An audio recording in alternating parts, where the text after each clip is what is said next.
And now on to introducing today's speaker. We are delighted to welcome back Svitlana Shevchenko. Svitlana presented an extraordinary program to us last year based on her experience being a Jungian analyst in a Ukrainian city under constant siege. And you can find the video of that on our YouTube channel. And we are so honored that she has agreed to come back and share more from her unique experience as a Jungian analyst in a country at war. Svitlana has been working with adults, children, support groups, and dream groups for over 20 years. She is especially interested in dream interpretation, the alchemy of transformation, myths, and shadow work, and she conducts training seminars on these and other important Jungian topics. Currently, as president of the Ukrainian Association for Analytical Psychology, she is especially focused on the creation of a new official Jungian training program for Ukrainians. Please join me now in welcoming Svitlana Shevchenko. Thank you. Thank you, Judy, for invitation, and thank you all for being here. I am very glad to be with you, and it's a great honor for me to speak about our Ukrainian women warrior.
The topic I am going to speak about is difficult to convey in words.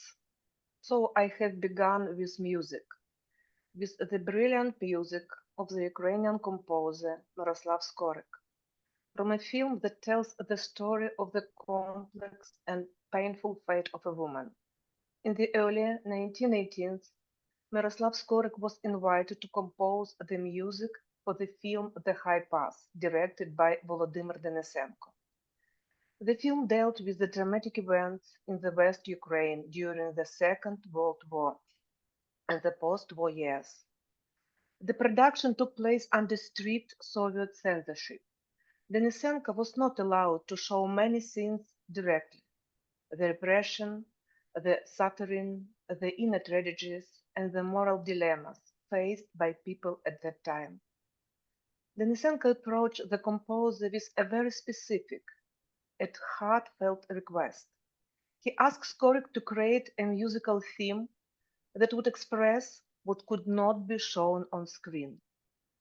I need some music that will say what we are not allowed to say out loud. What cannot appear in the film, you must express through sound.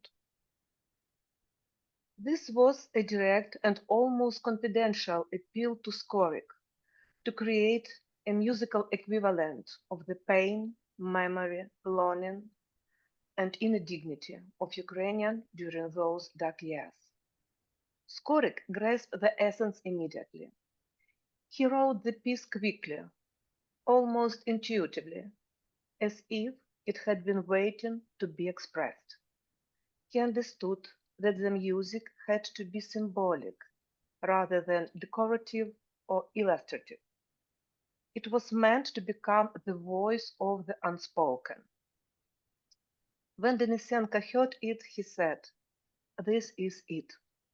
This is what we cannot show, but what the audience must feel. We can speak now, but are there words that can fully express what we are going through? Music can say it better.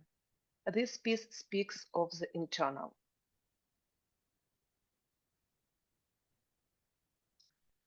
War is a tremendous experience. People who have gone through it will never be the same again. But war remains an abstract without the vivid active images and without the horrific feelings that accompany them. We have a tendency to dissociate from grief and suffering. It's easier for us to theorize than to feel. But as Jung said, we should not pretend to understand the world only by intellect. Apprehend it just as much by feeling. For the judgment of the intellect is at best the half-truth. It must, if it be honest, also admit its inadequacy. It's very difficult to put into ordinary words the war experience. That's why I use music, pictures, poems, and dreams to illustrate it. They carry a living archetype within them. As Jung said, an archetype ceases to be an archetype at the moment it's translated into definitions, shaped into concepts, and embedded in a recognizable cultural tradition. In their essence, archetypes have no form. They are psychic emanations that point to vague, indistinct experience and can be approached only through images. War is an archetypal event. It profoundly affects those who go through it and activates many archetypal images. As contents of the collective unconscious, archetypes are amorphous, primordial, and essentially unknowable, yet at the same time profoundly real. They are responsible for the psyche's continuous creative activity.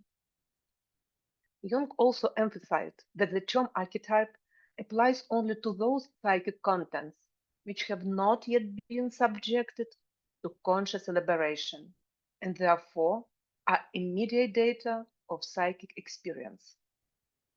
James Hillman said that mind's drive to define and classify often kills the archetypal image, capturing it with words like a hunt threats and kills a wild animal, depriving it of its primordial life force. He also said, if we want those horrors to be abated so that life may go on, it's necessary to understand and imagine. Therefore, in my presentation, I will attempt, alongside definitions, to leave ample space for living archetypal material. Connecting with this archetypal material requires a willingness to enter into direct contact with the unconscious itself, because it's the very source from which it arises. This material is saturated with effect, with a kind of magic, and with archaic depth, bodily, emotional, and transformative. It's often pre-verbal, sometimes even pre-imaginal, and it can seize us and shake us to our very foundation. War is a wound, a rupture in the body of a nation. Through this rupture, blood flows, but through it, the spirit of the depths also rises, a spirit capable of resisting the spirit of the time. The spirit of the depth and what it brings with it becomes a reliable ground that allows us to endure this experience and to be transformed by it. It seems that in a woman, these two principles often meet without intermediaries. On the one hand, the demands of the time to be strong, efficient, rational. On the other, the voice of the depth, intuition, image, ritual, myth, dream, body, etc. In the Jungian world, we largely share the view that the woman brings into culture a connection with the deep layers of the psyche. Her psyche is more deeply attuned to natural cycles, the unconscious, collective memory, preserves the ritual, mythological, and bodily knowledge. I believe that bodily knowledge is a very important aspect of femininity. Throughout my presentation, it will appear repeatedly as a vital part of inherent embodied knowledge that is transmitted from generation to generation. The female body contains, processes, and transforms this horrific experience of war into feminine wisdom. You will see how the body becomes a source of support and a means of experiencing what sometimes cannot be articulated in words. I am currently studying the body dreaming method with Marianne Danley, and I am deeply grateful to her for her support and for the opportunity to work with my body in such ways that allow new resources and possibilities to emerge. This method helps my inner container to expand, making it possible to hold the full horror of this time of war, and then to find the capacity to digest it. In my work, I use scent play therapy because it allows us, without words, only through our bodies, with our hands, to enter the deepest layers of the psyche and to find some symbols there that help us move through horrific experiences. I often use this method for myself as well.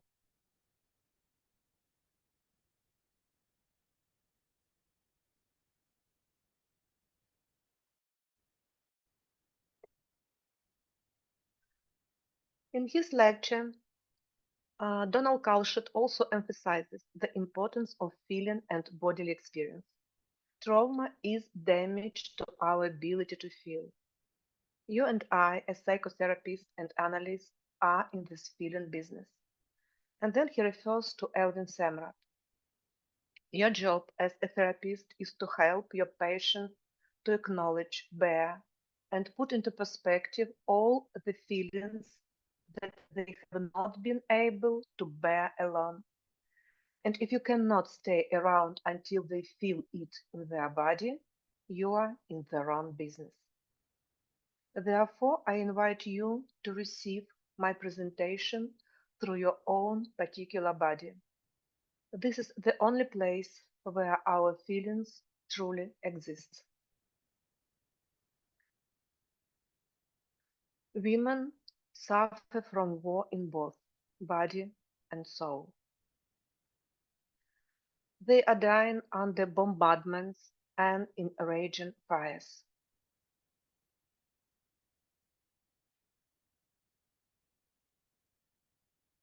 Women are subjected to sexual violence and killings in the occupied territories.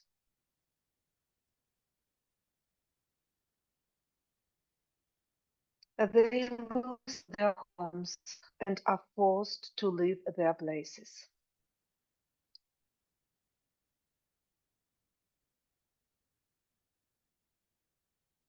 They lose their children, who are killed by Russian airstrikes.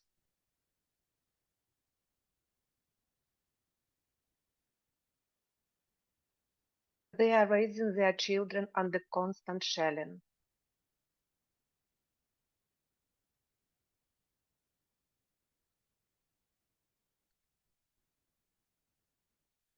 They lose their own lives while pregnant.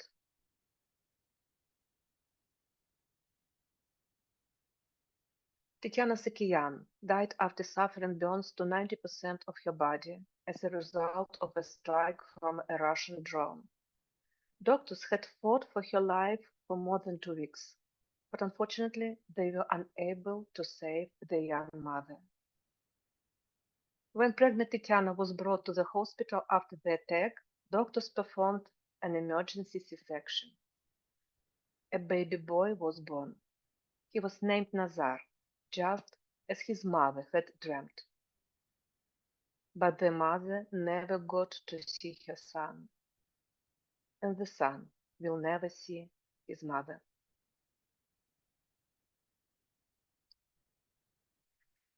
The priority for Russian snipers is to kill military women because it has been destroying the morale of soldiers. Women who are captured are often subjected to humiliation, torture, and rape.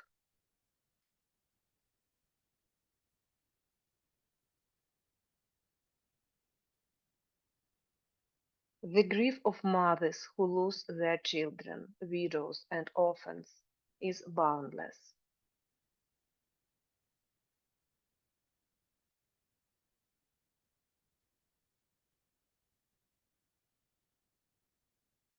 An enormous burden now rests on women's shoulders. Some wait for their loved ones who are at the front. Some have already lost those closest to them and are going through grief. Among my clients are women whose husbands have been killed at the front or have gone missing. I work with women whose husbands and sons are fighting and who live every day in fear, anxiety, and uncertainty. One of my female clients who live in the occupied territory has many dreams about the danger surrounding her and the constant need to be extremely vigilant. Here is one of them. I am standing in front of a frozen sea. The ice is jagged. I see that in some spots there are holes with water showing. I understand that it's dangerous to walk on ice. I see people running there. I shout to people not to run because it's dangerous. They can fall through. But they do not hear me. I need to walk, but I need to do it very carefully. I walk, sleep, and fall. My hand is in the cold water.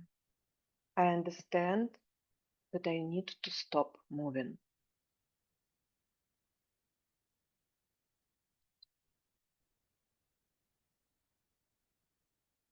It's a dream of a woman whose husband was killed in the war. In some way, this dream is deeply archetypal. I am walking upward along the pedestal dedicated to those who were killed fighting for Ukrainians' freedom. The stele of heroes. The stairs are endless. Beside each step there is a photograph, a name, dates of birth and death of a fallen soldier. It begins with 1991, then the Maidan, and then the war. I weep at every step, sobbing deeply and with a sense of release. I feel both grief and relief. After the dream, the woman engaged in active imagination and asked, "When will the stairs end?" The stairs replied, "Never. Ukraine exists as long as there are people willing to give their lives for it." My client, whose husband is missing in action, has many dreams where she is looking for her husband and can't find him, or they have lost each other. The same plot, the impossibility of meeting. This is a difficult state that she is going through. She cannot start the grieving process. She has no confirmation her husband is dead or alive. The place where he went missing with his comrade is already occupied by the Russians. Descend, O Lord, into the field where crosses grow into layers, those on the surface and those into the depth, beneath the shroud of the unknown. Look down to those whose ashes are without a name, without a trace, without a grave. Their mothers pray, not anymore for salvation, but merely for a bone, a shot of a dog tag, a piece of a bulletproof vest. Remember, O Lord, those without a trace, their homes stand under the blows of drones and rockets. Their children grow not knowing where to whisper dead. Their wives hold on to hope and search the front line on the map like a prayer book, though it keeps drifting farther from the place where the most precious remains might be found.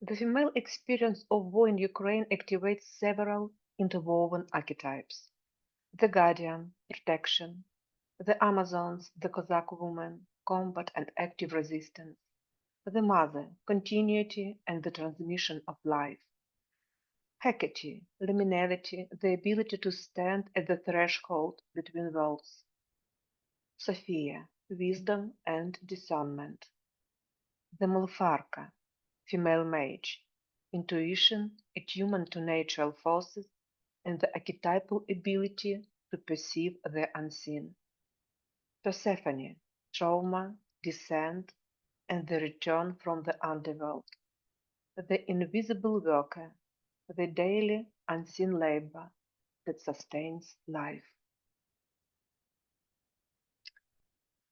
Jung wrote that the unconscious, as a set of archetypes, is the sediment of all that has been experienced by mankind down to its darkest beginning. He viewed it as a living system of reaction and dispositions, which invisibly and therefore more effectively determines our individual lives. War as an archetypal event activates many archetypes within us, which are filled with experiences of previous generations. The main one is a warrior archetype, and it has two aspects or components: the invader and the defender. The defender aspect seems to be more natural for and actualized in women. War involves men mainly through action. but women experience it in another way. They see war through the lens of the future. Their fears for the peaceful life of the next generations, for social conditions, for health, for the environment, for peace in the world. In other words, for the world their children will live in. The position of defender gives women a strong sense of social responsibility and understanding the full consequences of military decisions. They are guided by honor, compassion, and a strong sense of justice. The theme of women and war is very broad, but in this presentation I focus primarily on women soldiers, those who physically went to defend their country and stood shoulder to shoulder with men in the fight against evil, and the archetypes of the warrior, the Amazons, the witch as healer and protector, and wisdom, Sophia, which are being activated within them. The total number of women in the Ukrainian armed forces defending their country is 68,000, of whom 48,000 are service women. There are more than 5,500 women who are directly in the combat zone. Ukraine has the largest number of women engaged in combat in modern history. They serve in the roles of riflemen, platoon commanders, snipers, frontline medics, combat psychologists, drone operators, artillery specialists, intelligence officers, etc. The topic of Ukrainian women and war is not merely about statistics. It's about a profound shift in social paradigms and deeply personal human dramas. I read articles and watch interviews about them, and I am constantly struck by their heroism and resilience, their capacity to hold together what is fundamentally opposed: death and life, horror and beauty, limitation and boundlessness. War activates intense inner moral dilemmas. One of the most painful is the dilemma of duty, often described as a mother at the front line. This is one of the most difficult psychological themes. Women leave their children with relatives in order to defend their future with weapons in their hands. They frequently experience strong social pressure. But you are a mother, which is in conflict with an inner sense of their civic responsibility. You see a volunteer and founder of the SWI Foundation, Lesia Litvinova. She serves as a sapper or demining platoon together with her husband. She is the mother of the 5 children. When we speak about the veteran's journey, women often face greater difficulties reintegrating into civilian life than men. After demobilization, they experience the problem of a double burden: household responsibilities and caring for children combined with going through PTSD. Support comes through the creation of veteran-led businesses and through sisterhood as a form of collective healing and therapy. The phenomenon of sisterhood in the Ukrainian army represents a unique social shift. What began as an abstract idea of female solidarity has evolved into a powerful system of mutual support, advocacy for rights, and sisterhood in arms, or посестринство, as the women defenders themselves call it. While traditional military brotherhood has been formed over centuries, Ukrainian military sisterhood has been forged after the extreme condition in just a few years.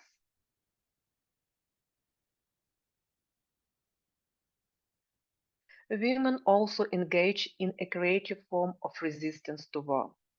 We see numerous examples of art emerging directly on the front line. Many women entered the military from creative professions and continue their artistic work there. In my presentation, you can see many examples of that. On the front line, Yulia Sidorova saves the lives of wounded soldiers. She works as a combat medic, often in extreme conditions. When there is a quiet moment, she takes out a notebook and draws. She sketches clothing, elegant, thoughtful designs that seems far away from war. Later, the designs are made into a real garment and shown in Paris. It may sound impossible, but it's real. Yulia Sidorova, call sign Cuba, is both a combat medic and a fashion designer. Speaking about fashion designing, until 2022, even in many NATO countries, there was no proper combat uniform for women. Female soldiers often had to wear men's uniform, which was uncomfortable and sometimes dangerous. For example, a bulletproof vest that does not fit properly cannot perform its protective function. Ukrainian women changed this situation and created anatomically adapted uniforms, underwear, and footwear for women. Today, countries such as the United States and Canada are studying Ukrainian designs, and what began as a volunteer initiative has become a model for NATO armies. Women with disabilities frequently face a double challenge. Society is accustomed to seeing a hero in a wheelchair as male. When the veteran is a woman, public reactions often shift from respect to pity, an attitude that deeply wounds female veterans. These women are forced not only to rebuild their bodies, but also to reconstruct their identity within a society that is often not adapted to their needs. Many women veterans describe the moment of losing a limb as a fear of losing their attractiveness. Over time, however, this fear often transforms into a powerful statement: my body is the story of my struggle.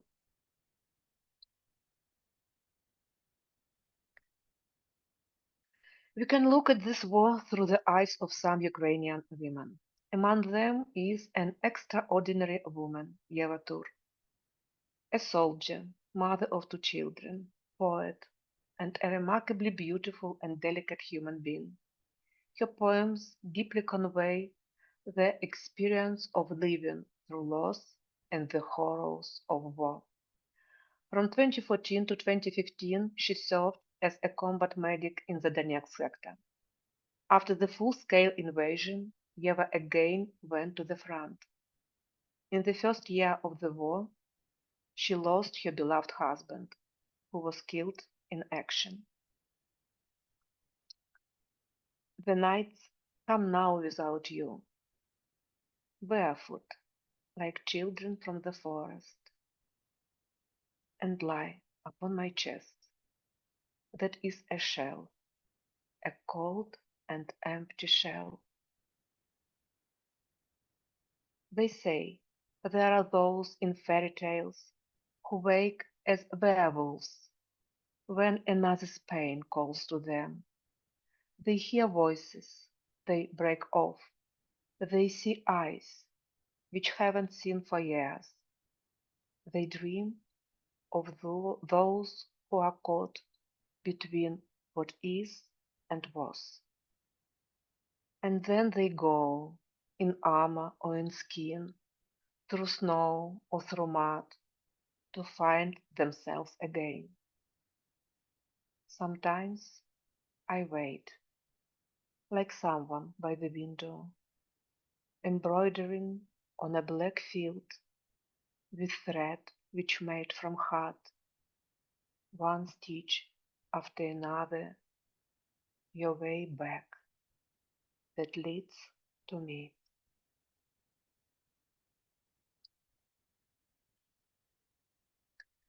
I am sincerely grateful to Yeva for allowing me to use her photos, poems, and prose from her Facebook page, where she openly shares her difficult path as a soldier.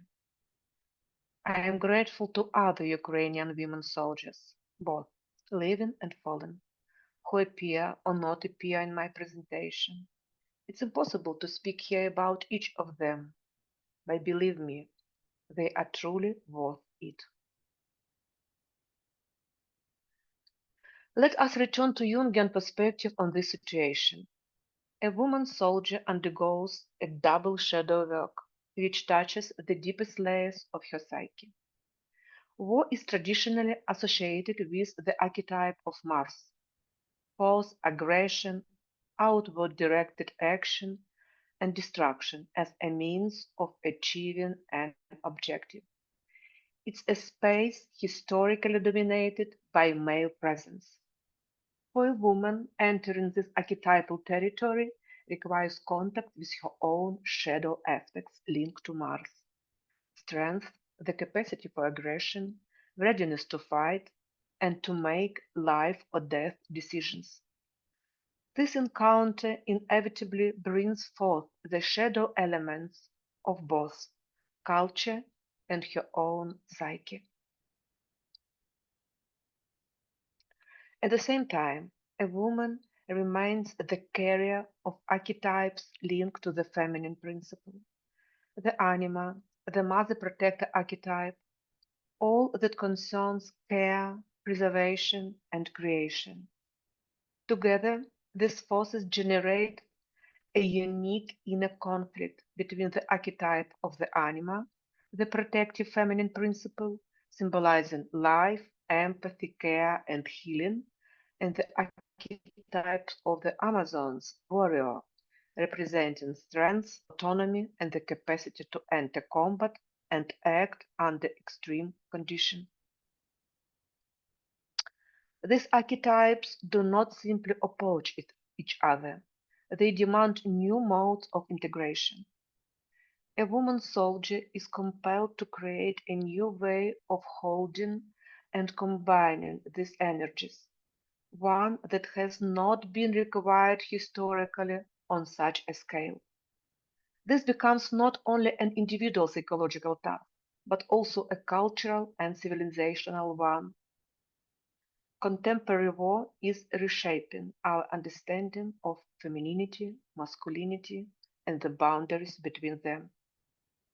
When placed in the condition of war, a woman must find this delicate balance without losing her sense of inner coherence. But war is an environment that destroys rather than preserves. Thus, the very possibility of living in such a context becomes a profound challenge to her feminine identity. So, what does it mean to be a woman in war? Let us look at it through the eyes of Yeva Tur. From time to time, journalists write to me, but mostly female ones, asking for an interview about a woman's place in war, how to be a woman in a man's world, how to be or not to be an ornament, an inspiration, a muse, and so on. News vultures and ink hounds write to me, asking for a comment or an interview, and I say, no, I have nothing to say. I don't know what it's like to be a woman at war. What's she going on about? What does she mean? They get irate. She has breasts, slender wrists, and a waist which is so brazenly thin against her rounded hips. She has a vagina and a womb after all.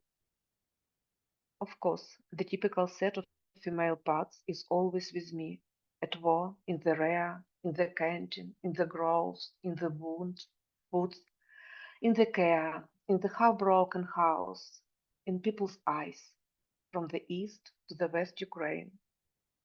I haven't traveled any further for a while, but I'm sure all of it would stay with me regardless. I assure you, I don't know how to be a woman or an ornament at war. They ask again, but how? You're a woman and you're at war, everything aligns. So why the contradiction? Don't you want money or fame? Or is there some other reason that we can't imagine? I would tell you how to be a woman at war if I were a woman at war. But no, at war I am a genderless creature. Of course, my feminine parts don't go away, disappear, or get erased. My breasts, waist, hips, and even my vagina and womb. I assure you, everything stays in me and with me. But I still am a genderless creature at war. My call sign is boss. I respond tomato, bro. I swear, depending on the situation. I make dark jokes. I wear men's thermal underwear. Women's are thinner and colder for some reason. And very rarely I smoke cigars or drink whiskey to let my mind go and finally relax my body. I don't float, I don't ogle, I don't have a manicure, lash extensions, or eyeliner on. Instead of a cosmetic bag, I have a first aid kit, a dipstick, and a multi-tool in my bag. Of course, I have less physical strength, almost child-sized feet, a small military uniform, the lightest backpack. But no one's gonna say that I have less knowledge, skills, respect, or enemy count. So excuse me, honorable members of the media. I know how to be a woman in relatively peaceful times, how to wear makeup and jewelry, elegant dresses and smart suits, heels and light flats, how to choose hairstyles and new perfumes. But I assure you, I don't know at all how to be a woman at war. Nor do I know how to outlive loss, because every loss will outlive me, the genderless creature at war.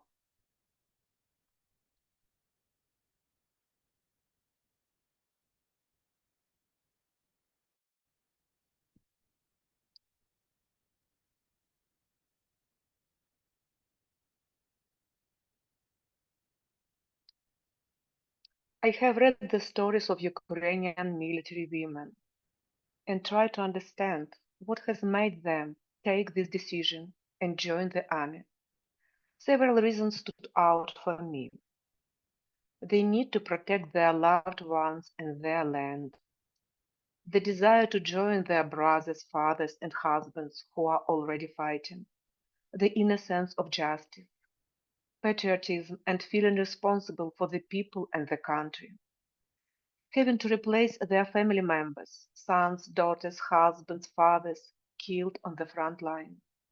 The unwillingness and weakness of men who are afraid of going to the army. If men do not go, then I will.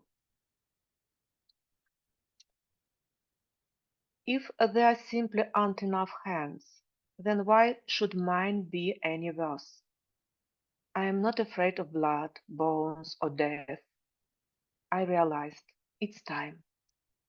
This is how Yulia Tarinska, a mother of three and a volunteer since 2014, explains why she chose to go to war. Her call sign is braid. Among identical helmets and balaclavas, she is easy to recognize. A small braid always peeks out from under her cap. As part of a medical evacuation crew, she has transported the most severely wounded, those in a coma unconscious. There were many losses. Sometimes it comes back in my dreams, she admits.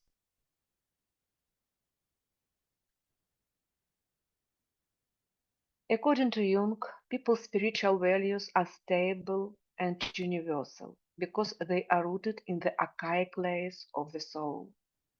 They have the ability to attract energy and information and also are a source of artistic, mythological, and dream images.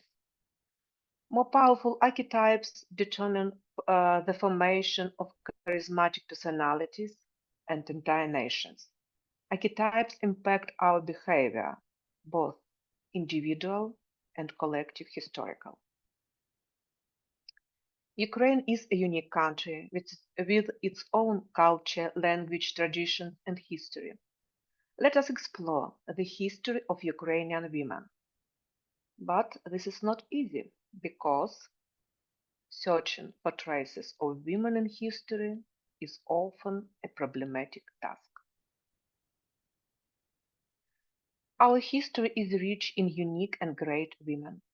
Among them, Natalia Kobrynska, an Ukrainian writer and founder of an organized feminist movement in Ukraine. She was very perceptive about the place of women in the history of their country.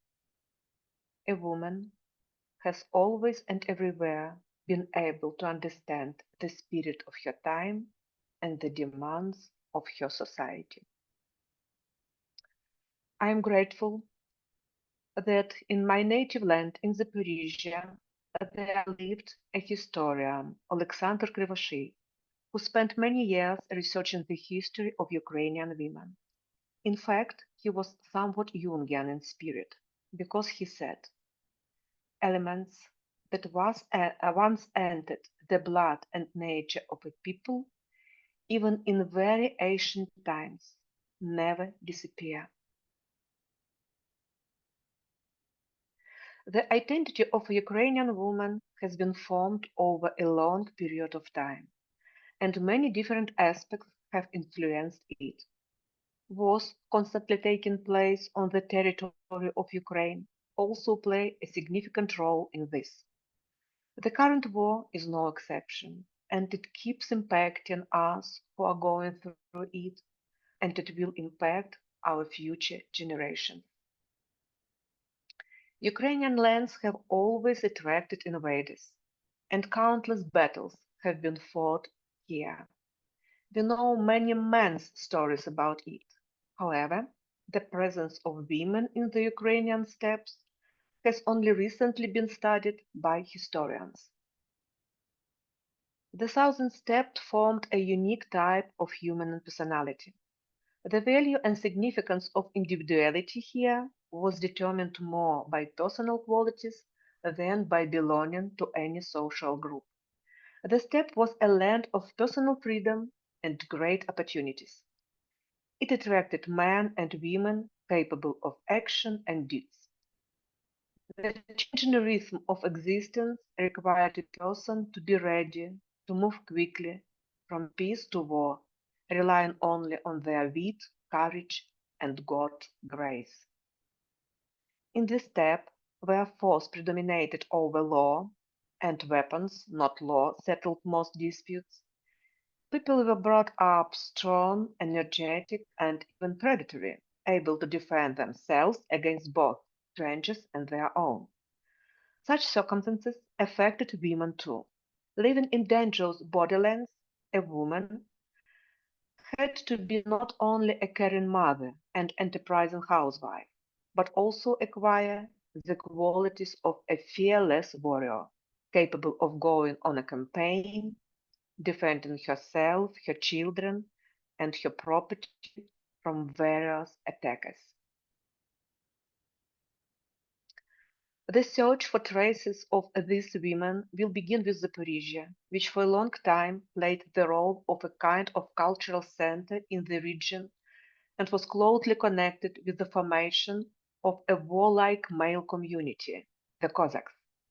Initially, scholars formulated a purely patriarchal concept according to which there was no place for women within the Zaporizhian Cossacks. In contrast to the scientific view, let's turn to folk prose, or historical prose. It contains an emotional assessment of reality, which sometimes gives the researcher more to characterize the views and feelings of the people than accurate factual data. Folk prose also reflects the people's perceptions of their historical past in oral form.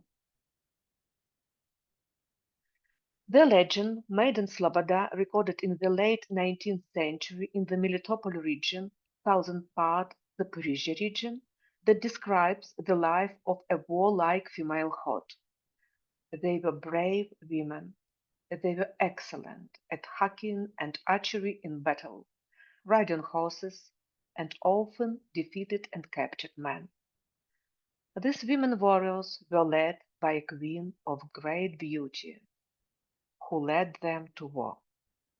Interestingly, it's in this area that Ukrainian archaeologists have discovered a number of burials of armed female warriors dating back to around the 2nd century BC. There are traces of the Amazons, both in folklore and in the archaeological evidence. Let us return to the Cossacks' time. In the legend Nastyam tomb, a heroine Nastya wore a saber, trousers, a hat, and kept a group of Cossacks, and no one knew that she was a woman. She ruled as a Cossack for several years. They only found out that she was a woman when she died. An Italian and Polish historian of the early 17th century, Alexander Guarini, described the events of 1524 in Podile and noted that among the dead defenders of Pruzhny Castle, the bodies of women dressed in men's clothes were found. In order not to be recognized, the women shaved their heads. A story recorded in the Dnipro region in the 20th century says that Varvara, the wife of Cossack centurion Semen Motora, was especially distinguished during the defense of the rebel camp near Zhovnin. Varvara was a Cossack archer. She shot particularly important people in the enemy camp, and 6 Cossacks helped her load muskets and prepare arrows. Among the oral historical sources, there is a legend about women from the fortress city of Busha. When the majority of the male defenders of the fortress were killed, the women and girls continued to resist the regular units of the Polish army.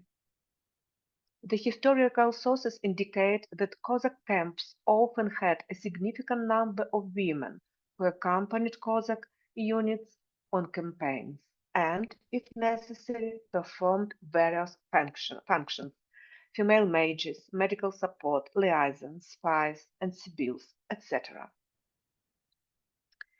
In Ukraine, at the first half of the 17th century, unlike in West Europe, Ukrainian women had rights on the equal footing with men. Mikhailo Litvin, a historian, diplomat, and memorist of the first half of the 16th century, who visited Ukraine in 1550, wrote that Tatar and Moscow women do not have men's rights, while our women rule over many men. Some of them manage regions and cities. He also drew the attention of his contemporaries to the fact that women of the noble class have the right to freely be in the company of men and wear almost male clothes. Military armor was no exception. The principle of equal rights for men and women was enshrined in criminal and civil regulations. It ensured women's property independence and their rights to inherit land. The age of majority for men was 18 years, for women 15, and later it was lowered to 13. Visiting Ukraine in 1654 and 1656, the Arab traveler Paul of Aleppo was surprised by the level of education of ordinary Ukrainians and the fact that girls were educated on the equal footing with boys. Thus, we can see the main cultural aspects that make up the identity of a Ukrainian woman: capacity for action and deeds, free and freedom-loving spirit, independence and autonomy, equality with men, ability to take responsibility, courage and determination, ability to handle weapons and to defend themselves, their family and country. Also, with the arrival of Moscow, 1659, the position of a Ukrainian woman in society and in the family changed. All these aspects of this identity remained forever imprinted in the archaic layers of her soul. I would like to repeat the statement of the Alexandre Krivoshay once again. Elements that once entered the blood and nature of a people, even in very ancient times, never disappear. This identity continues to live within Ukrainian women until now. The encounter with the horrors of war has stirred the deepest archaic layers of the feminine psyche, those inhabited by shamans, witches, enchantresses, and other spirits of nature. They are not fairy tale figures, but deep feminine images that come alive when women enter the face of Nigreda: radical darkness, chaos, death, blood, and dissolution. Olena Rish, 42 years old, an assault soldier. She has received many military awards, and she serves in some of the most dangerous locations. Speaking generally about what I have seen during my service, I have seen places where no life remains. That is how I would describe Robotene, first and foremost. For me, it's the clearest example of what the enemy has done to an ordinary Ukrainian village. Only the name is left. There is nothing else. It's a place ruled by death, a place where death hangs in the air.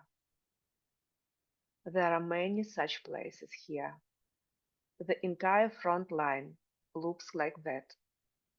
A village that is no longer a village, a forest that is no longer a forest. You never forget the places where battles took place, where comrades were lost.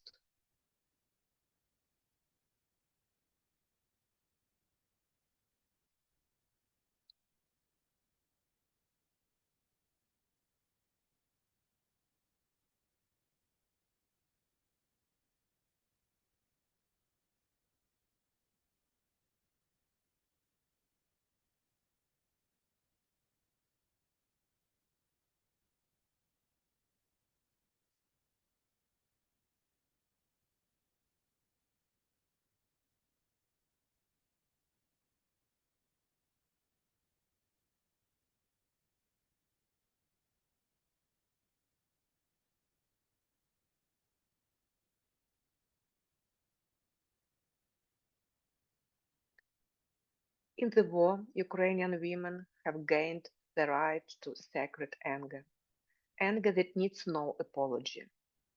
It's the anger of women who have lost children, husbands, their homes, their peaceful lives, parts of themselves, etc. Here the witch archetype appears as a punishing and righteous force, akin to Kali or Morana, goddess of winter, darkness, and death. It's a force of destruction in the service of restoring order.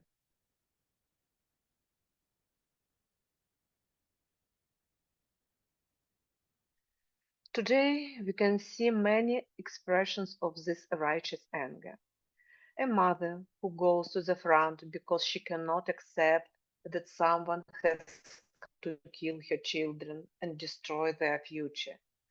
This is anger born of love and responsibility. A woman medic who works without sleep under shelling because she refuses to let death take its due in silence. Her anger is a refusal to accept the devaluation of human life. A volunteer who has held the rear for years because she cannot endure indifference and injustice. Her anger becomes movement, organization, constant action. A woman with a war-related disability who speaks publicly about her body, her prosthetics, her pain, instead of disappearing quietly from view. This is anger against stigma and pity. A poet, an artist, a filmmaker who does not beautify war, but speaks about it harshly and honestly. This anger that does not destroy, but names things as they are. All of them encounter and endure the terrible pain of war. What do you know about pain? When you are shot in the back, when knives go into your back, when lies go into your back, stand straight, don't move, don't you dare. What do you know about strength? When love passes you by, when trust, made from smoke, rises from the ashes of your days. Stand straight, don't move, don't you dare. You stand unshaken, as you were placed, as you were told, and wounds are not wounds, and pain not pain, and betrayal not betrayal, and words empty, while in the plexus, which is solar, you lost yourself within long ago.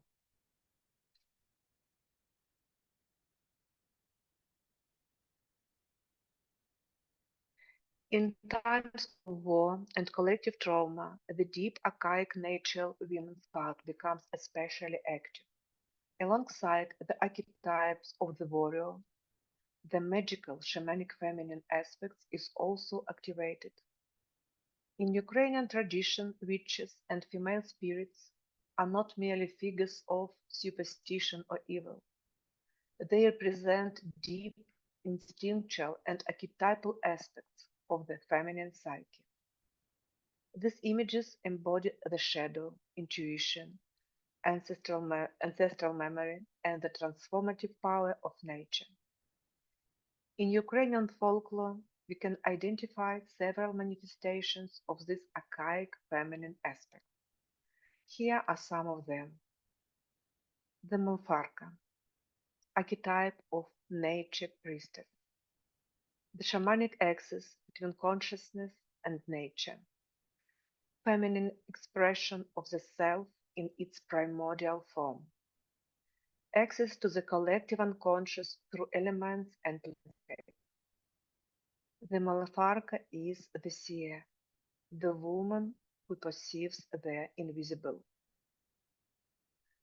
The ancestral witch, unconscious ancestral patterns, instinctive knowledge passed through generation, feminine wisdom embedded in the body.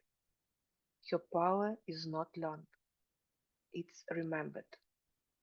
The river or the forest maidens, the threshold between life and death, fluid eroticism, depth, solution, rebirth, instinctual autonomy, unbounded feminine freedom, resistance to social constraints. Her power is defense of inner psychic territory, revival of primal vitality. I rose from water, from the deep, dark water, where ancient river maidens sleep, where the bones of the drowned sing, and white lilies bloom. I rose from water, from the deep, dark water, carrying the river's mist upon my shoulders, carrying the cold abyss in my palms, carrying the night to you, the oblivion. I rose from water, from the deep, dark water, like a sorrowful tree wounded by storm. I cling with my roots to my land, cursed, to my land, holy, to my land filled with the spirits of ancestors. In that land where it's not water, but my blood that flows, memory holds me by my heart. The river sings to me, does not let me go, does not release me, but rocks me.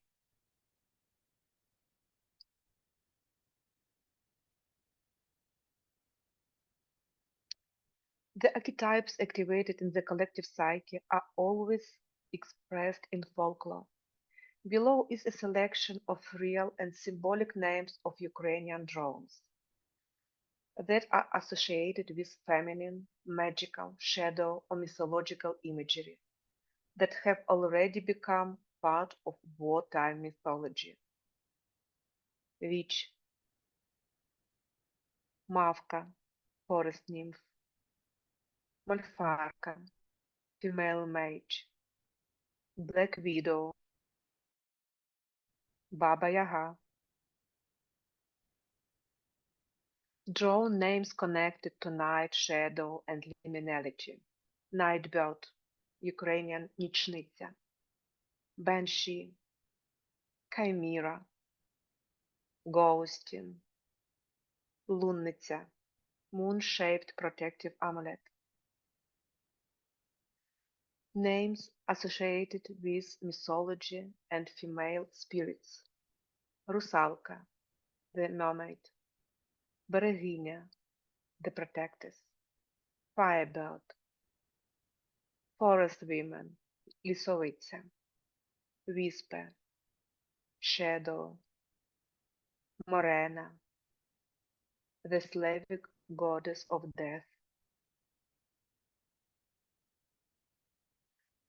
From the first days of the full-scale invasion, Russian propaganda spread images of Ukrainian witches, maidens controlling drones, and sorceress women cursing Russians. This is an attempt to archetypally demonize Ukrainian feminine power. But paradoxically, this image has returned in a positive sense, becoming a symbol of female autonomy and strength. In Ukrainian culture, the image of the Malfarka, female mage, has re-emerged as a symbol of independence, has become a marker of female subjectivity, has come to signify not evil, but female defiance and knowledge, has activated collective memory of the witch, the forest woman, the river maiden, a free, wild, untamed figure. Thus, the Malfarha has become not only the one who protects the home, but the one who strikes back and destroys the enemy. Here you see one of our Amazons and maidens controlling drones, Daria Lopatina, an operator in the electronic protection unit, the National Guard Azov. She was killed on September 2025 while performing a combat mission. She was 19 years old. During the war, women find themselves in the realm of death, blood, darkness, and the threshold. Often they find support in the deep, archaic layers of their psyche. I came from bitter herbs and congealed milk, from sons of women who learned to hold on to walls when the world was tilting. They gave me a body so it could bear war and love, waiting at your hands, heavy as a weapon, burning like blood after outrunning death.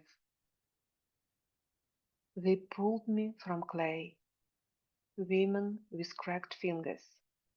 They shaped my breasts so I could nourish, my arms so I could cradle, and my back so it could carry the weight of life. I was raised not by the devil, not by saints either. Healers whispered over my cradle, so I would not fear the cold, nor the laughter of wolves, nor the loneliness that slips into the house like wind when you forget to close the window in time. How subtly and profoundly the nature of the feminine is expressed in Yeva Tur's poem. It's not learned, it's remembered. Ukrainian women use this knowledge in various fields. Combat medics who pull soldiers out of the darkness, psychologists working with PTSD and moral injury, women volunteers in morgues, hospitals, and evacuation hubs, women caring for traumatized children, men, and soldiers, etc. This is the image of Hecate, the goddess of crossroads, who accompanies souls through darkness without letting them become lost. Psychologically, it represents the deep feminine experience of working with the shadow material of the psyche, which contemporary culture is often afraid to name. By the name, this girl, she is from United States. Her name is Rebecca, and now she is a combat medic in Ukrainian armed force. This is one of our Malfarpa, healer. Ukrainian artist and combat medic Margarita Polovenko was killed while defending Ukraine on the front line. She studied art. Until February 2022, the main protagonists of her artworks were the vanishing figures of the Slavic mythology. I was deeply impressed by her interview. It felt profoundly Jungian and alchemical.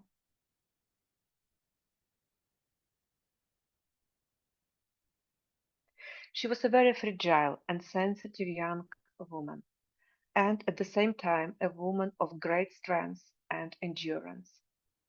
We have already spoken about how during war two opposing parts come together within a woman, and how it creates something entirely new and unique inside her, something she can rely on, something that allows her to live through through this horrific experience.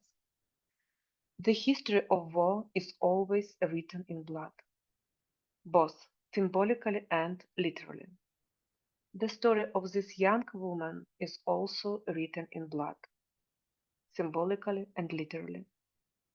Now I will read a part of her interview, which will explain a great deal about what you will see next, the drawings.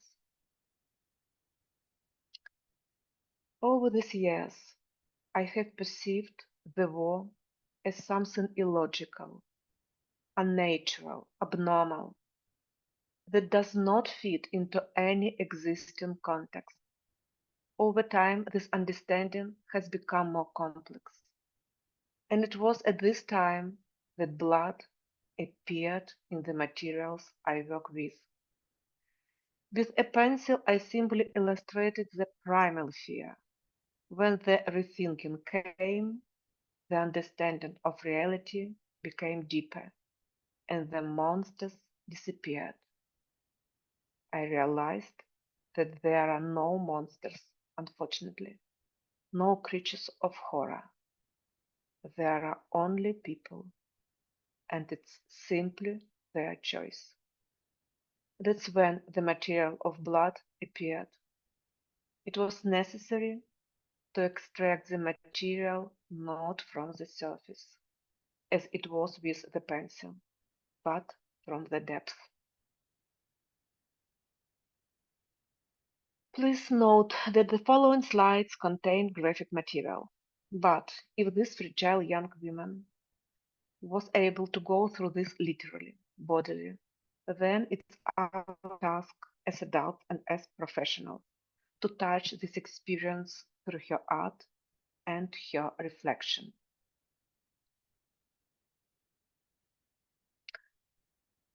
I have very few works about my own experience. One of them is written in blood. It depicts people loading black bag, with death helping them. That day we had 4 or 5 dead. We went out for them with 2 evacuation crews, and this was my first experience of folding a person into a bag. The body had already stiffened, and it took effort to fold the arms of what was left of them.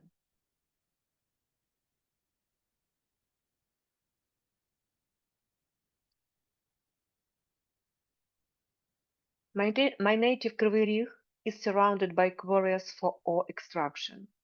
My house is located right next to one of them. Due to the ore, everything there has a red tint, and after the rain, the roads become red. Ore is like the blood of the earth. I associated these quarries with the wounds of the earth created by people. In the work The Bridge, death is depicted under a small bridge and a house for the homeless. Death became a special character for me, traveling between drawings in the form of a skeleton. Death, as if, became a hostage of these events. Grow to this land. Somewhere it peeks out, somewhere it plays the flute. Sometimes it comes to the grave, and sometimes it lends its back to support.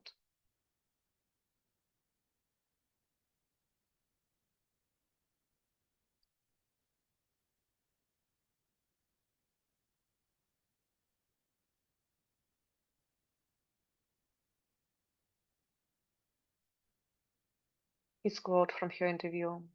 I realized that there are no monsters, unfortunately, no creatures of horror. There are only people, and it's simply their choice.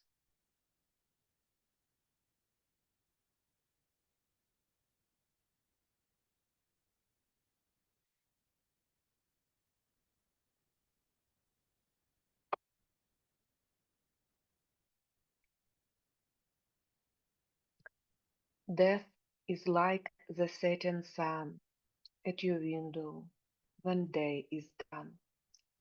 It lies with you and falls asleep and whispers secrets yours to keep.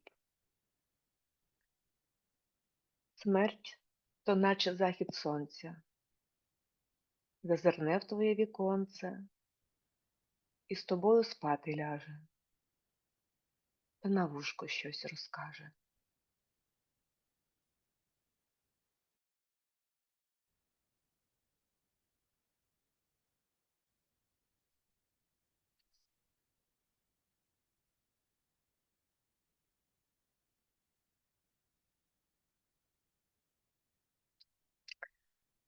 I would like to give people the opportunity to erase the blood from these works, so that only a stain that cannot be washed out remains.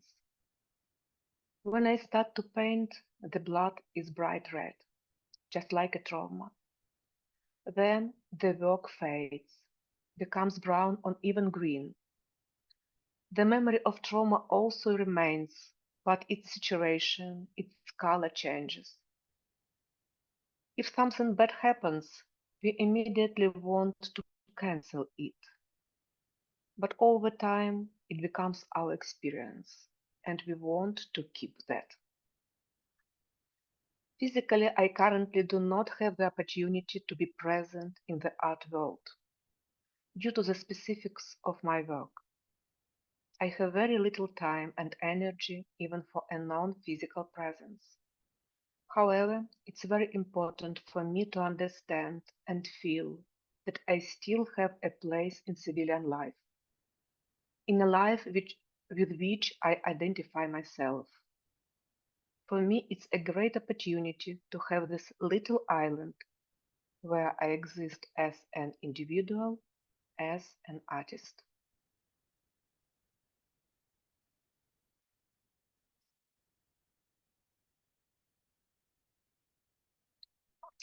She was an artist, an alchemist, a warrior, a healer, a sage who received her wisdom very early and at great cost. At the same time, she was simply a living human being of flesh and blood, someone who wanted to be, to feel, and to create her paintings and her own life.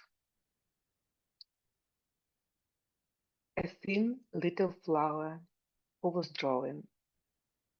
She lived through the war, raised money for drones, sold her artworks, raised money for drones. Then she herself went as a medic to save lives.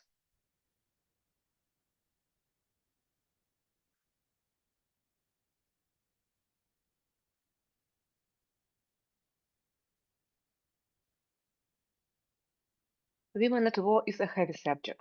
Of course, it's easier and more pleasant for us to see beauty and grace in a woman. But war does not create special conditions for women, and in many aspects they cease to be women. They stand shoulder to shoulder with men and fulfill their duty, the struggle for their freedom and identity. And some of them, unfortunately, have already been killed.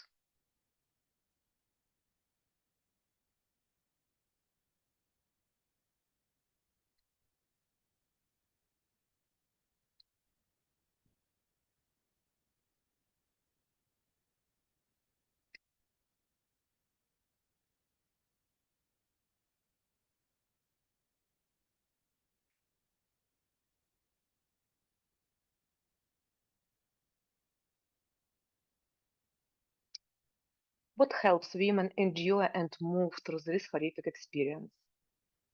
It's their reliance on a deep inner intuitive wisdom and a knowing about life and death. Sophia means wisdom because the name comes from the ancient Greek word Sophia, which literally means wisdom, intelligence, or knowledge.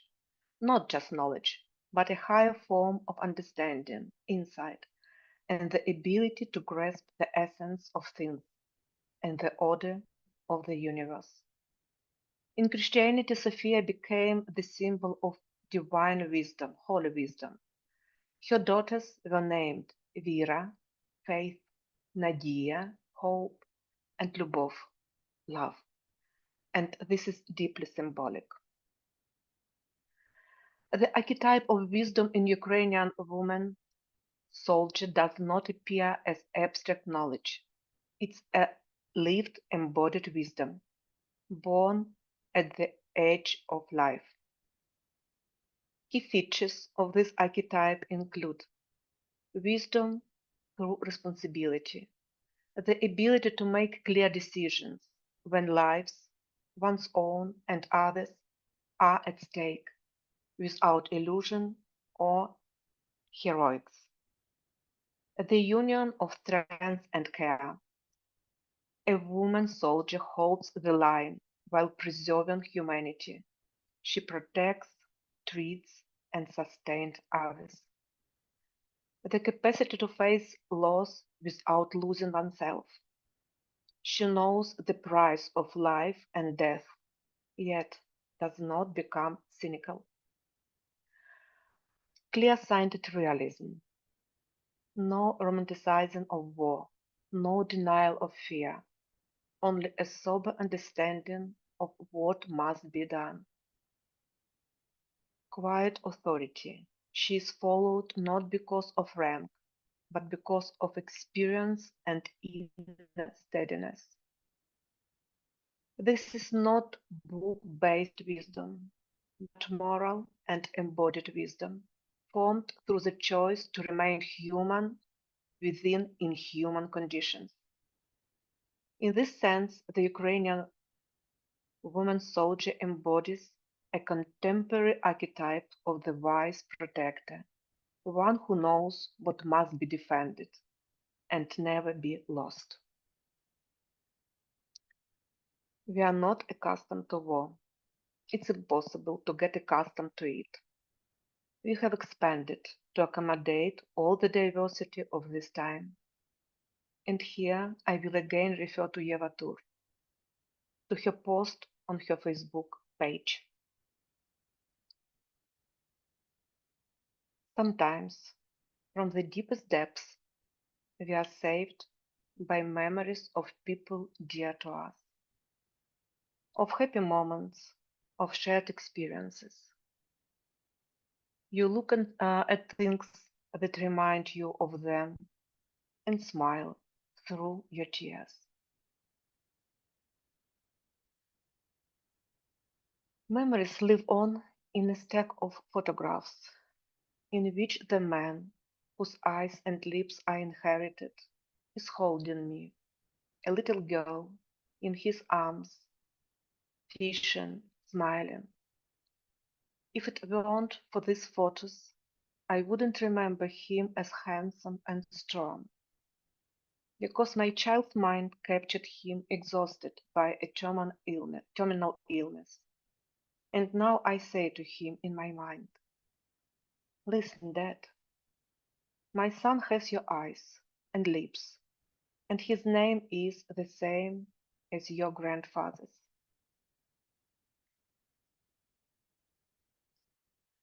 Memories live on in a box with the awards of the brave man, in the eyes and character of our daughter, in his project, in his favorite songs, one of which I played when I washed his battered body in the morgue. Listen, Max, our little girl not only has your character, but also your sense of humor.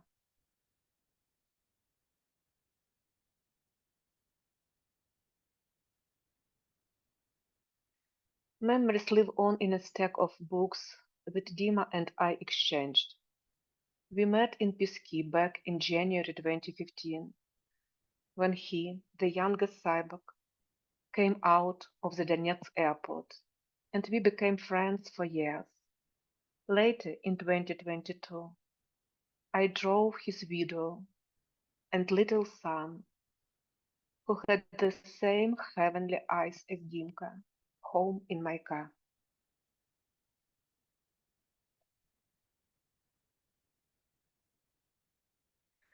Memories live on in a collection of poems that preserves the whole world of the extraordinary young man Maxim, who was a forest elf in civilian life and a brave warrior in war. I found his body in a morgue in the Kharkiv region and picked the January soil from his face and dreadlocks. He was a quirky friend, a grown-up Peter Pan, who never forgot the magical world.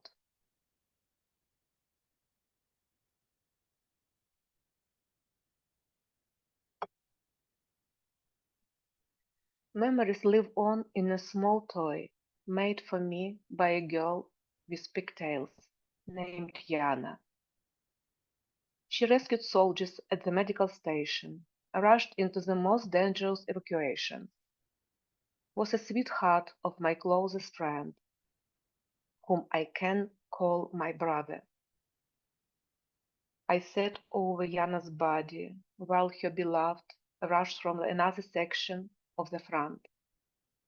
And then we knelt down and wiped the much mud from the beautiful face of the forest nymph, to whom it seemed all the animals were drawn during her lifetime, sensing her kindness. I held my friend by the shoulders. He could not feel the ground beneath his feet because of his grief. And I had a very selfish thought. If I die, who will wipe the dirt off my face like this?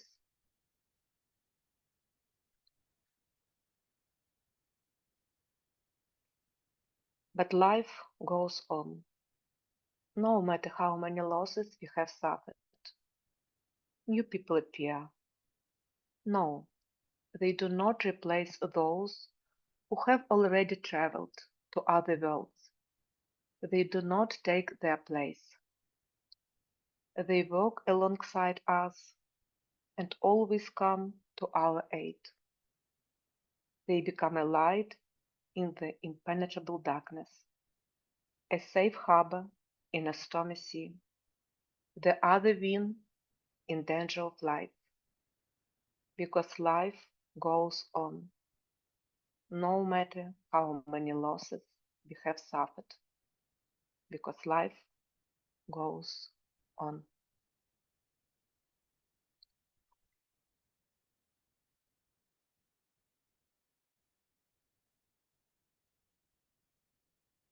Thank you for your attention.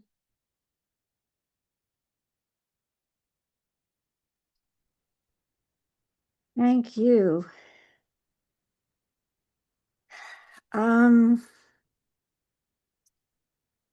It occurs to me that you yourself are a woman at war, and you embody many of the archetypes you've discussed.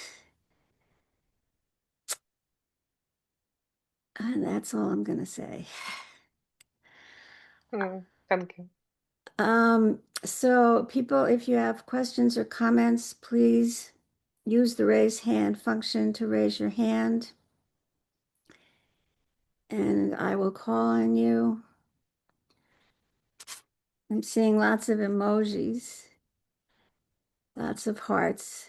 Okay, we have our first person, Lynn Parta. Hello, and thank you. Very deeply indeed. Thank you. Some of the pictures, especially the one which was of death lying in the bed, reminded me about the trauma that I knew when I was 6 years old, because my father had been in the Dachau concentration camp in Germany. He was a chaplain, and he had pictures, and as a small girl, we saw some of the ashes that he brought back, and we knew about the treatment of people. But I do also know that somehow this picture comforted me, because it does go to this extraordinary quality, which is about becoming aware of what are the characters that have come from the past, that are within one's own blood.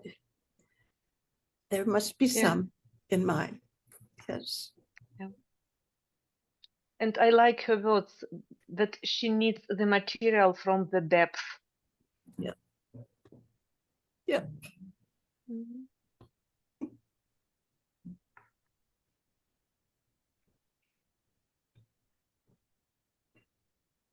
I think this is a hard lecture for people to respond to.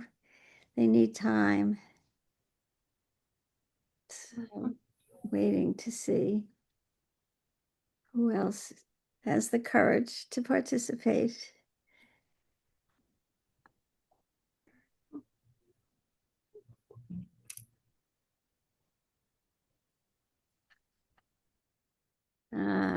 Scheherazade to the rescue. Go ahead, Scheherazade. I'm tired.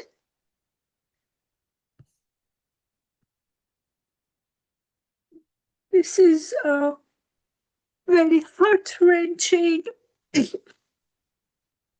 and empowering.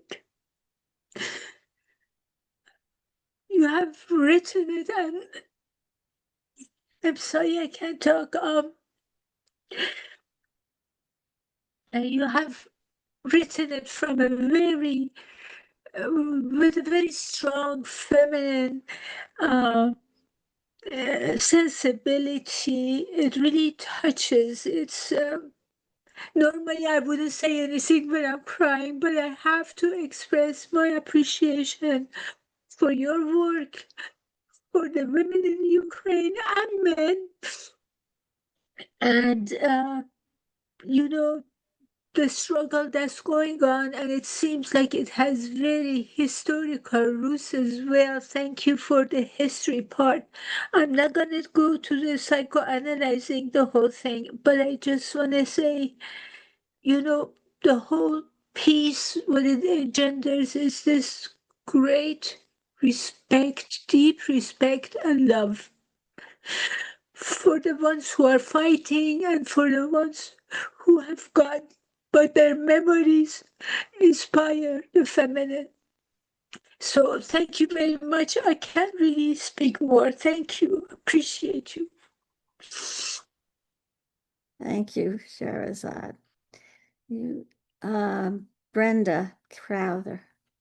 Well, I have really no words because I was so moved, but I just want to express my immense gratitude because it was so alive when it was really about death. So to occupy that threshold with such vitality is a real gift.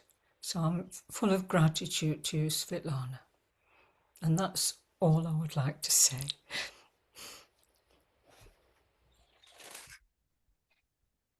Susan Leonard.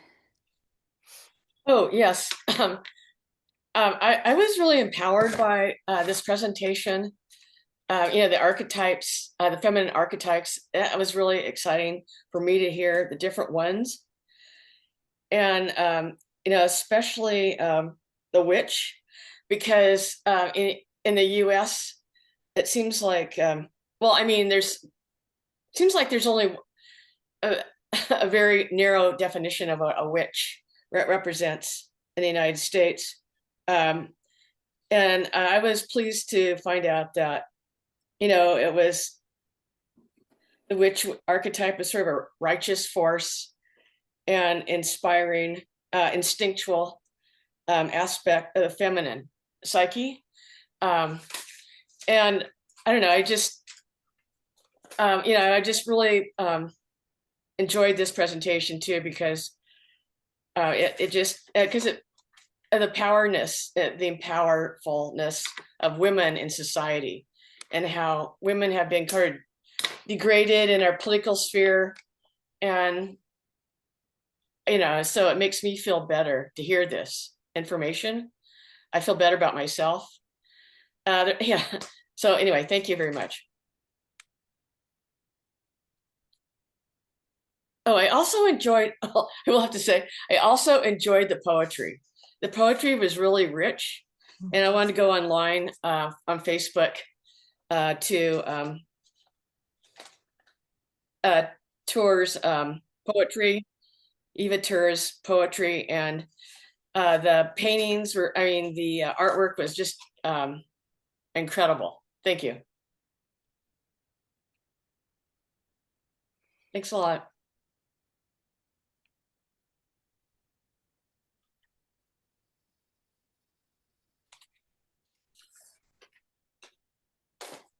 Ginny Cusack. Oh, thank you, because thank you, because really I think that without poem, without pictures, it was impossible to express this topic, yeah, to speak about this.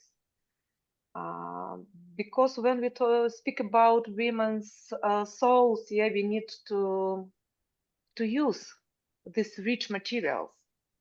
Thank you.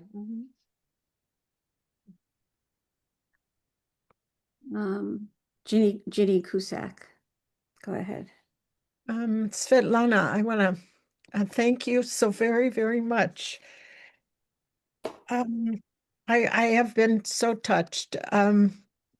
I've worked in Ukraine for 30 years.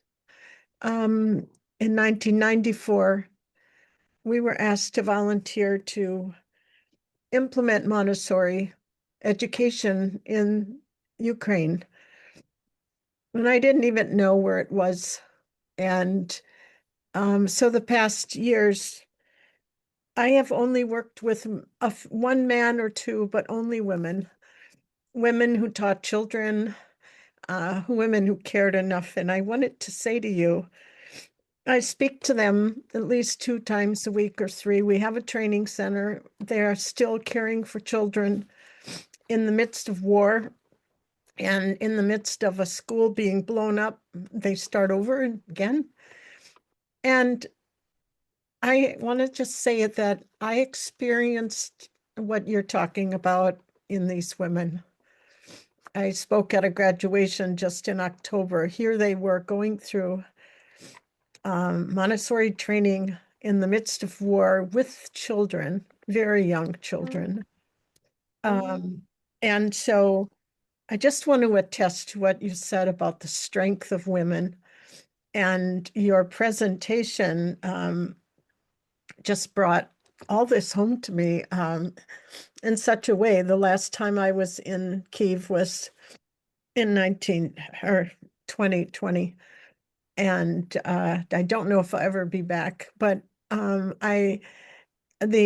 you've touched all of us in ways beyond an intellectual understanding of what the women of Ukraine are all about. And I just want to say, yes, they are. They are all of what you've said. So thank you very much. Thank you. Thank you to be here and to listen to me, because it's very important for me to speak about them and to show all these things. Thank you.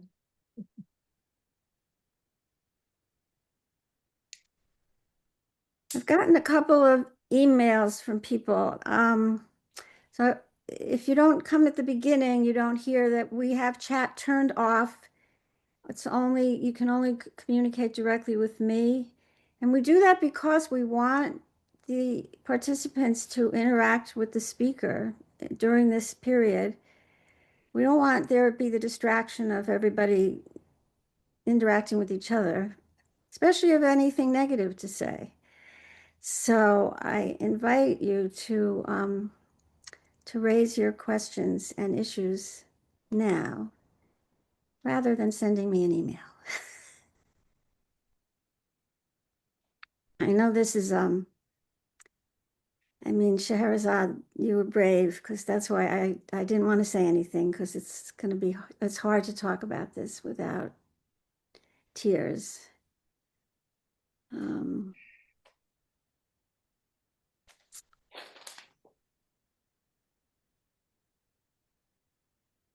Well, it doesn't look like we have anybody else who wants to. Here we go. I just wait. Eventually people get courageous. Susan Nagley. Svitlana, I'm coming from Texas here, and I'm wondering what you need from us, how we can be there for you.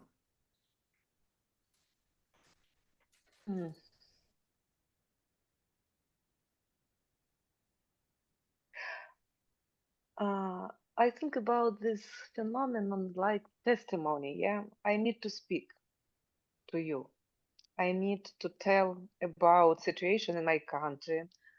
I need to explain you some things about what happened, because very often people see only statistics. They don't have any information about something inside. And it's like my task, yeah, to tell you about this. And if you are here and if you are listening to me, it's enough.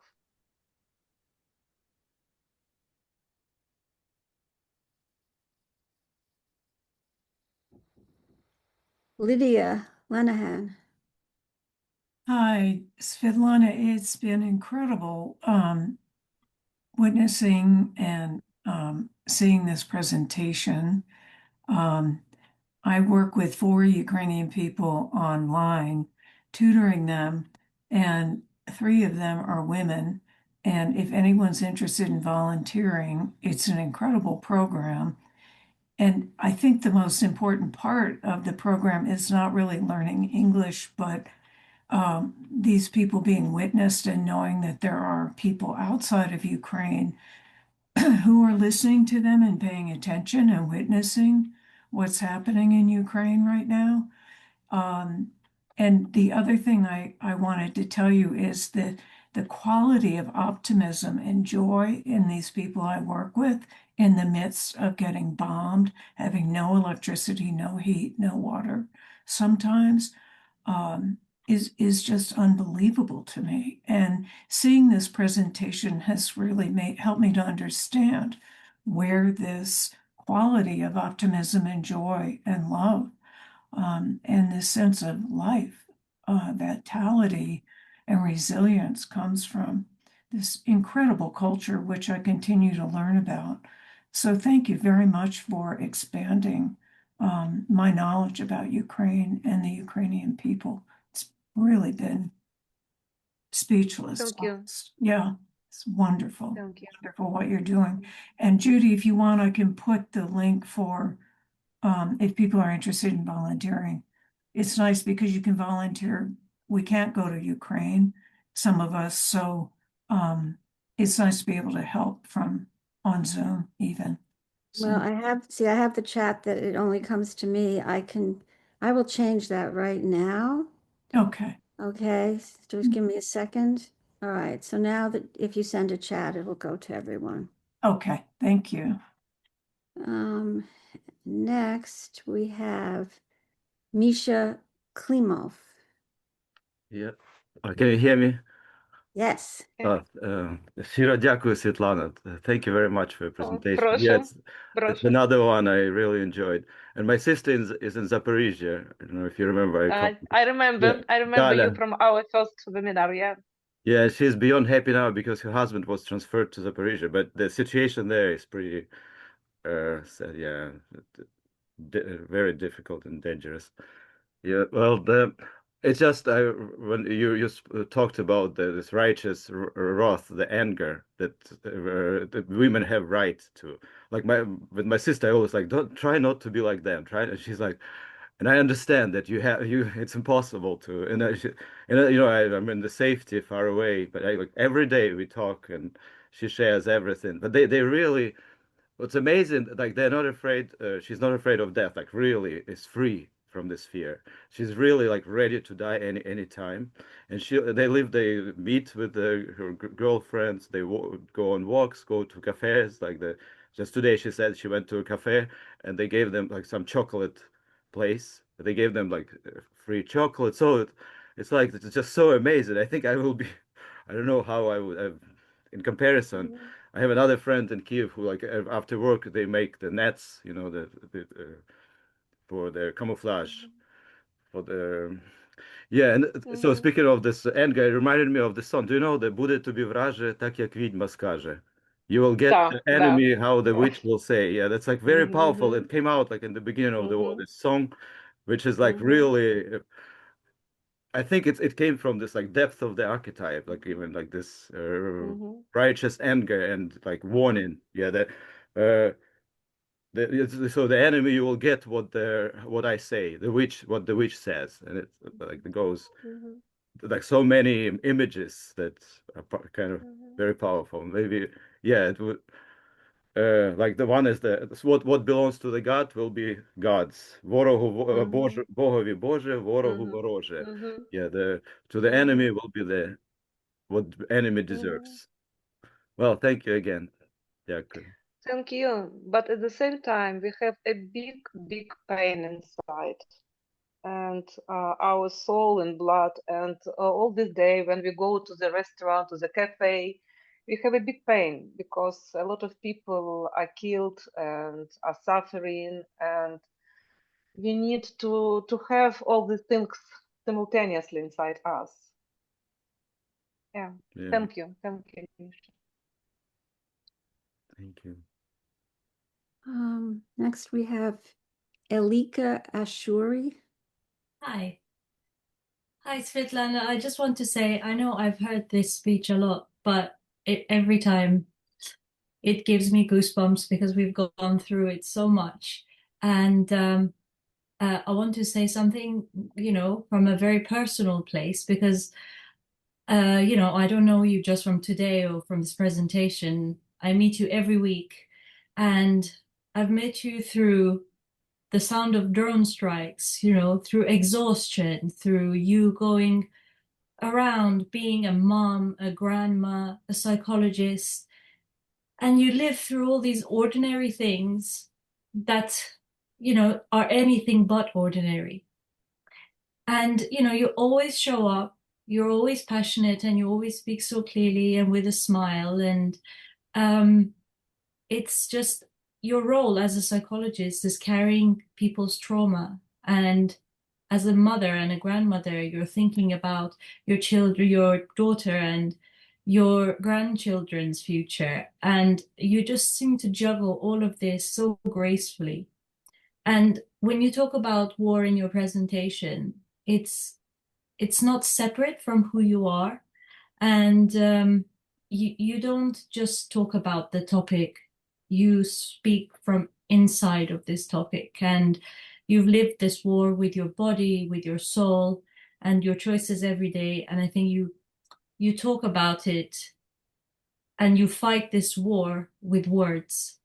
And that is, I think, the most powerful weapon that you can use.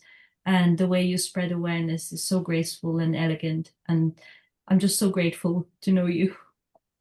Thank you. Thank you, Alex. Thanks a lot. Thank you. Well, I think that's a lovely way to end. Thank you. Thank you. Thank you so Thank you. much.